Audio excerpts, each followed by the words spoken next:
What is up, people? This is the Oracle. We are back online for some more vintage cubing. This pack is decent. Probably just gonna pick Tinker, which has the potential to be pretty busted. And hopefully we can wheel either Sundering Titan or one of the Signet. That'd be cool. I do like these quite a bit too, but yeah, it might wheel, I guess. Ashak is pretty strong. A little bit less good than it is in Legacy Cube, as people tend to do faster, stronger thing a little bit faster, but still a good card nonetheless. Tinker is better, I believe, though. Kind of a build around, but if you first pick it, it's generally not too hard to make it good. So we'll just try to have a sweet Tinker deck. Now I believe we have two interesting options. Could pick Emrakul, which is a little bit speculative, but I could imagine playing some type of blue-red deck with, obviously you can Tinker Emrakul, it's not an artifact, but blue-red with Tinker, maybe Sneak Attack, Through the Breach, Show and Tell, and a couple fatties. And this is decent because sometimes you will draw your artifact fatty that you want to tinker into, and if you are playing sneak attack and whatnot, you have other ways to put it onto the battlefield. Another option is just to pick Impulse, which is a great cantrip, pretty good way to assemble pieces of combo. I think I'm gonna pick Emrakul though, which is really sweet and just the best thing you can sneak attack or Through the Breach onto the battlefield. So we'll try to do that. Might work, might not work, we'll see. There's a pretty good chance we end up playing blue-red, but I'm going to pick Canal here. I think I'm just going to go with Mana Leak. Cheap, efficient counterspell is just great in this cube. And Mana Leak definitely qualifies. I'd be happy to wheel Commit Memory, maybe Seething Song, most likely Canal, maybe Hidden Archive, but Leak seems decent. There's a Tezzeret, which, since we want to play Tinker, we will want a decent amount of artifacts, so it could be good. Now it might just wheel because the card is pretty weak overall. I think Steam Vent has higher upside. Again, there's a good chance we want to be blue-red because of Sneak Attack and Through the Breach. For Emrakul, Steam Vent is just a great piece of fixing. And Tezzeret might wheel. Workshop, I'm not sure. I mean, we will play a couple cheap artifacts and a couple big artifacts, but Workshop is better if you have some more mid-range artifact, 4 or 5 mana cost, and really a ton of artifact, otherwise it's a little bit underwhelming.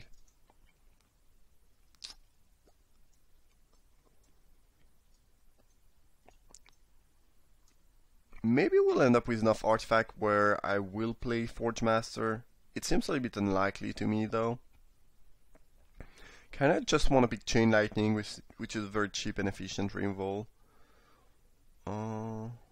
Yeah. Forge Master is probably just gonna wheel anyways.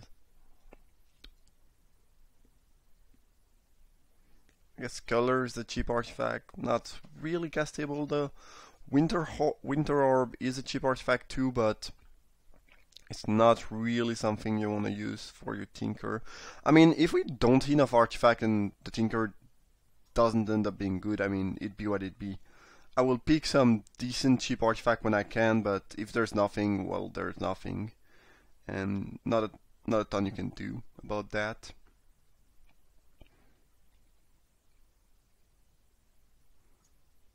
I guess Sneak Attack plus Spelling Crown generates infinite mana. It seems unlikely that we'll be doing that, or that we'll be able to use that, and we don't have the Sneak Attack yet. Wasteland is pretty good. If the mana base is good enough, I'll play that. Here I'm going to pick Academy. Hopefully we'll get some more artifact, and the last couple packs were just a little bit light on artifact, and that, that was just that.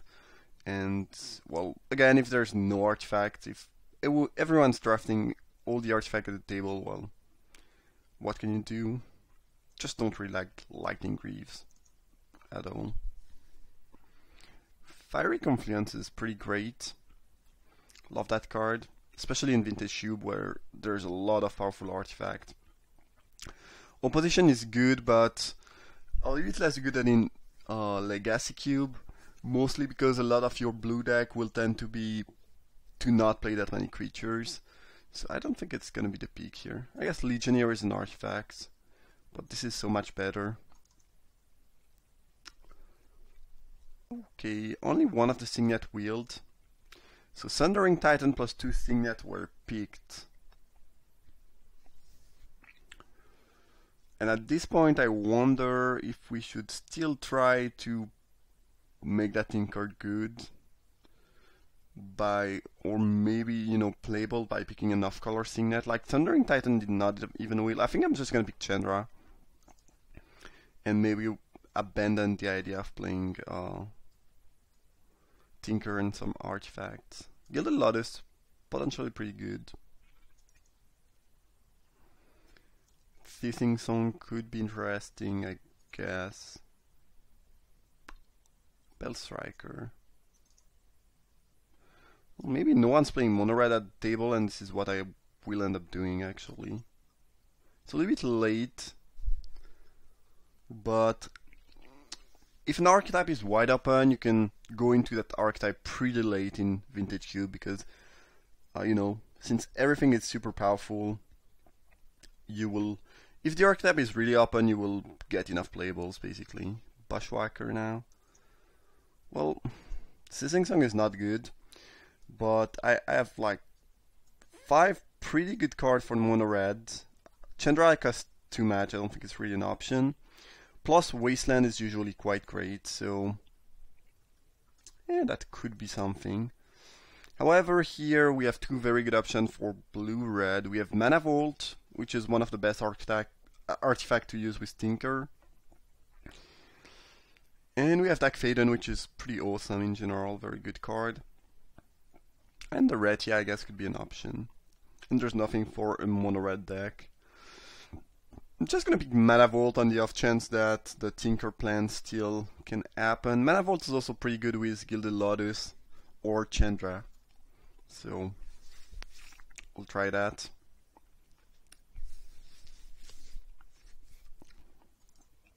While keeping in mind that maybe the mono red option might be the path to follow.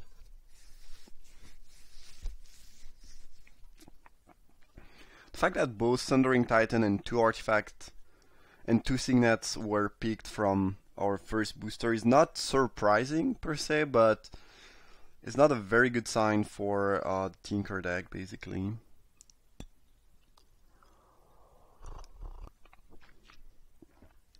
Alright, so we have Azorius Signet and Pentad Prism here as pretty good option.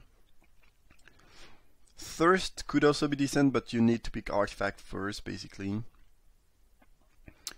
Burning of Thingy could be interesting if we get enough mana artifacts, but I'm not sure about that. I'm just gonna pick Signet here. I think it's slightly better than Prism.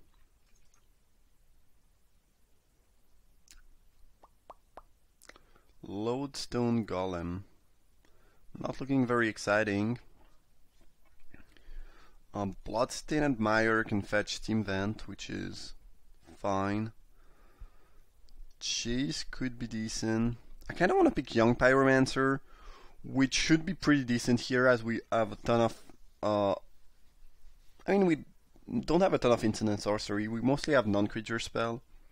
I guess we have a couple instant and sorceries. The advantage is that I believe this is going to be playable in a blue-red deck most of the time and decent. And if this is not an, you know, if blue-red is not going to be an option, we can maybe wheel Eidolon and still have some good cards for mono-red burn, so it's a pretty good mid-range pick, I would say. Yeah, we got a couple decent artifacts in the first couple picks, but now, like, it's really drying up. I don't know. There's nothing great left except for Koth and Lightning Strike, which are both good in mono red burn. So I think maybe it's just gonna be that. And we did not see any sneak attack or through the breach yet. I believe I'm gonna pick Lightning Mauler, hope to will Manic Vandal, and just go for the mono red deck. Yeah, no artifact. Not sure about Mana Vault in mono red. Turn 2 cost seems strong. Other than that, not so sure. Dark Dwellers are fine, but you don't really want that many 5-drop in the mono red deck. Probably don't really want any if possible.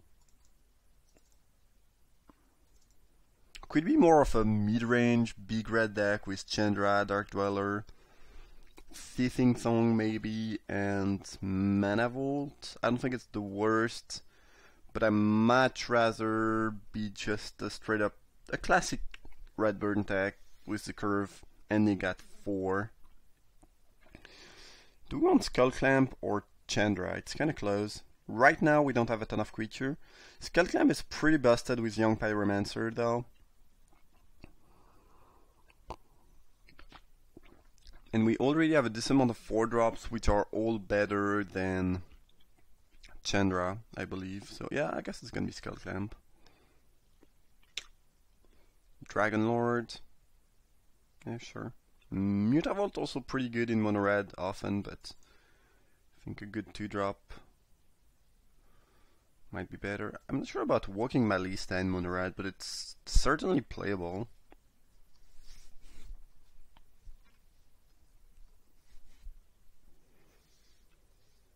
Not a great combo with Skull Clamp because you can't really, you know, dump all the counter and draw cards. I mean, you can, but you will not get to drop the last counter just because it will instantly go to the graveyard once it has 1 or less toughness.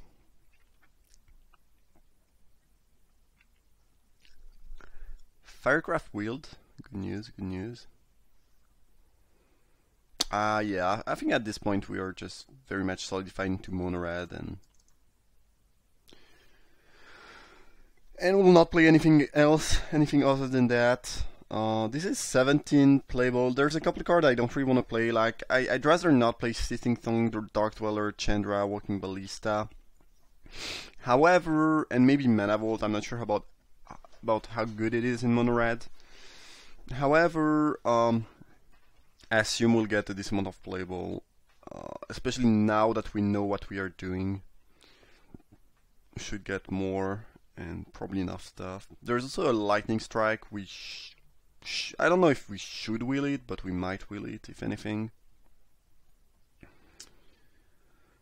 And it wheeled, cool. You know, I first picked the Tinker, second pick a Miracle. I tried to go for the fun, but you know, other drafters at the table were like, no. Nope.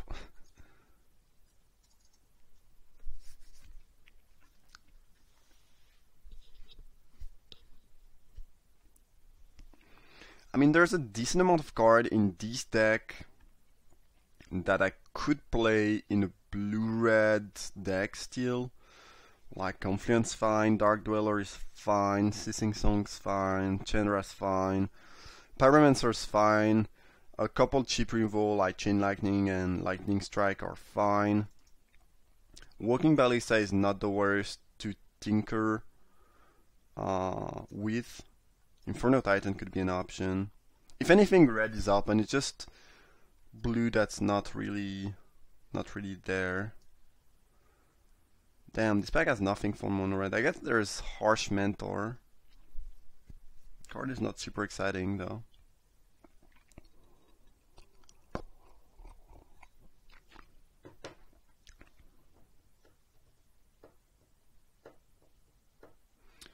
Splinter Twin, not really.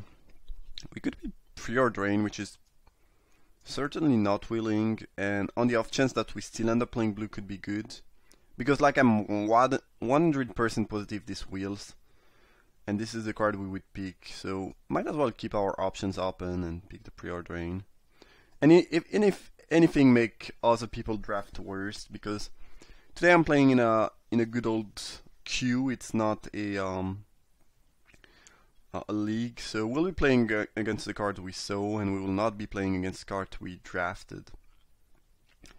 Just gonna pick like Grim Lavamancer here. Pretty good card in general. Nice creature to go with Skull Clamp. Definitely like it more than Sword of Fire and Ice. And yeah. I want some 1-drop here for my mono red deck. We are a little bit short on 1-drop right now. You need a critical amount of good 1-drop for your mono red deck to work.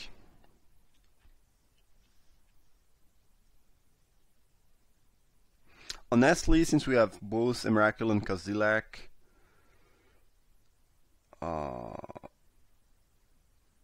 if I somehow see both Through the Breach and Sneak Attack in this booster, I might just still go blue-red.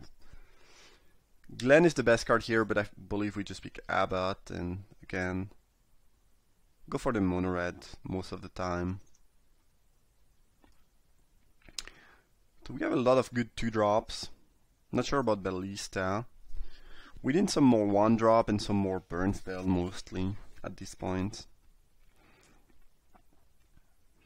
Good news is that the deck looks fairly heavy on creatures. I mean, 12 is not that much, especially since we might just not play Titan and Dark Dwellers, but hopefully we can get some more 1-drop. And having quite a lot of creatures plus Skull Clamp and Hellrider is pretty decent.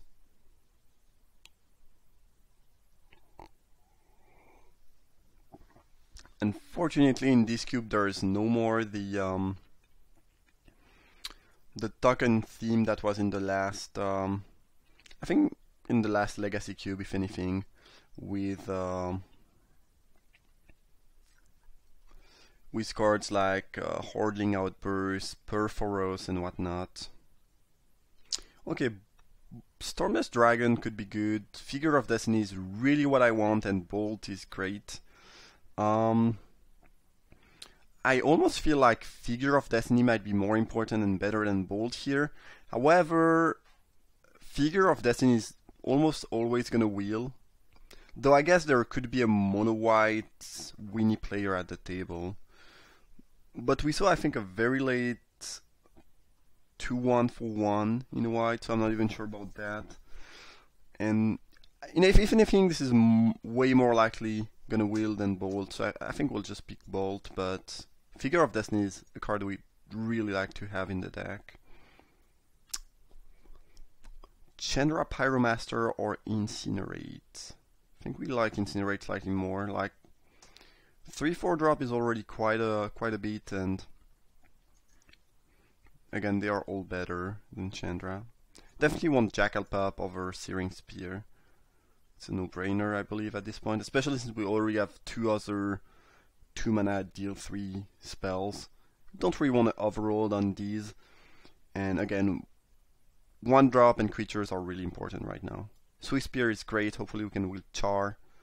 Although I guess we are actually not... Oh, well, we are wheeling one card. But it might not be Char. Pretty good chance it's not going to be Char. We have 2 more picks to make before we... No,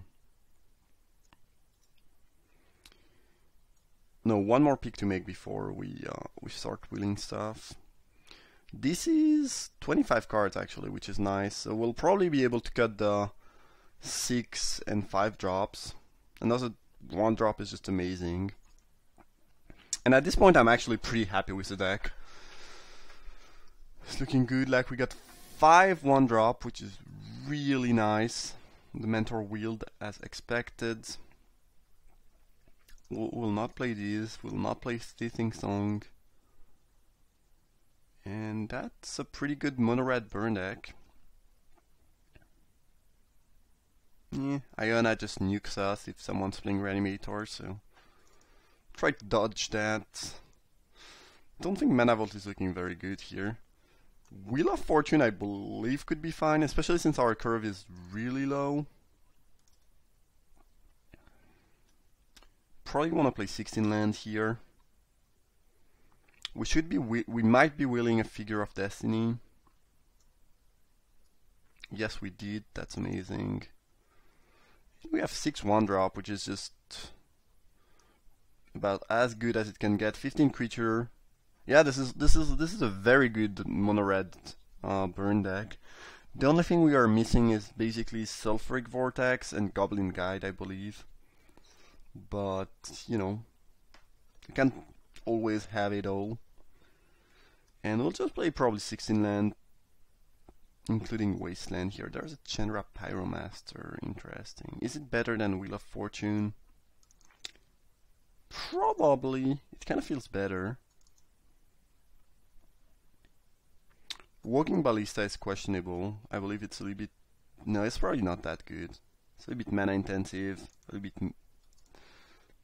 bit not so good, I believe. Not sure about Mana Vault. I would play Sol Ring, obviously. Mana Vault, I'm not sure. I guess we have 4 4-drops that are all pretty great to play on turn 2, except for Fiery Confluence. You can also turn 1, Mana Vault, turn 2. Well, I don't know, on turn 1 I just want to cast a 1-drop though. I don't think this is going to be this good. I mean, the card is very strong, obviously. I don't think it's going to shine here. I think Wheel of Fortune, on the other hand, is pretty good at refueling your hand at some point. It's a pretty great top deck in the late game. And our curve is low enough that it should be decent, and we have a ton of 1-drops, so probably that and 15 Mountain will be the deck. Cool. Well, this is a good mono red deck again. No Goblin Guides, no Sulfuric Vortex, which are arguably the 2 best cards in mono red, but everything else is good. We have both Chain Lightning, Lightning Bolt, decent amount of good burn, all the good 4-drops pretty much. Curve is nice. A critical amount of 1-drop is also key, so definitely like that. The plan was to play a Sweet Emrakul Tinker deck, but it did not work out. This is how it goes sometimes. In any case, I hope you enjoyed the draft. Drop a like if it's the case.